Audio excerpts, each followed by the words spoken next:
মা আজকে আবার কি করলে গো? দেখি কি রান্না করেছো? এই যে আমাদের তো ভাত হয়েছে। দাঁড়াও বলছি বন্ধুরা, বন্ধুরা এই দেখো আজকে মা করেছে হচ্ছে গিয়ে দেখো রুই মাছের ইয়ে করেছে, রুই মাছের ঝাল। হ্যাঁ, রুই মাছের ঝাল আর একটা নিরামিষ সবজি হয়েছে বন্ধুরা। আমি তো রুটি খাবো, বেগুন ভাজা, পেঁয়াজ। আর এই দেখো বন্ধুরা, আমি কিন্তু রুটি খাবো বন্ধুরা, এই যে দুটো রুটি। আর ওইটা দাও দেখি। আর এই যে মায়ের এই যে দেখো বন্ধুরা, ওই একই তরকারি, বেগুন ভাজা, ওই কপির তরকারি আর ভাত মা নিয়েছে, মাছ দিয়ে খাবে মা।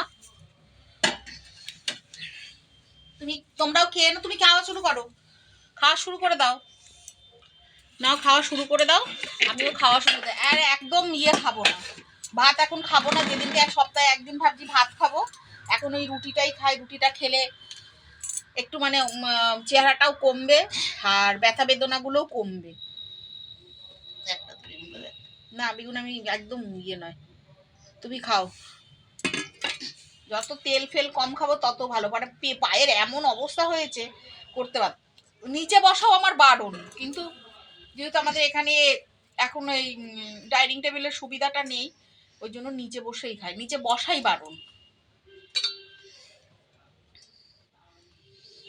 যন্ত্রণা যখন শুরু হয় না তখন মনে হয় না যে এক মুঠো ভাত খাই, কিন্তু পুজোর পর থেকে এত খাওয়া দাওয়ার গন্ডগোল হয়েছে, ছেলে এসেছে, নানা রকম রান্না করেছি, খেয়েছি, লোভটাও আছে বলতে হবে না।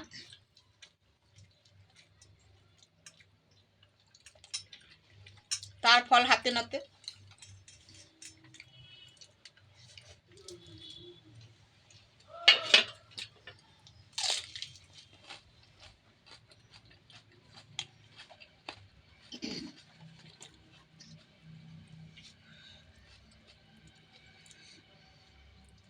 চেহারা তো নিশ্চয়ই একটু কমা উচিত, এর এত কষ্ট করছি, তার সঙ্গে প্রাণায়াম করছি, হালকা ফ্রি হ্যান্ড করছি, তারপরে একটু হাঁটছিও।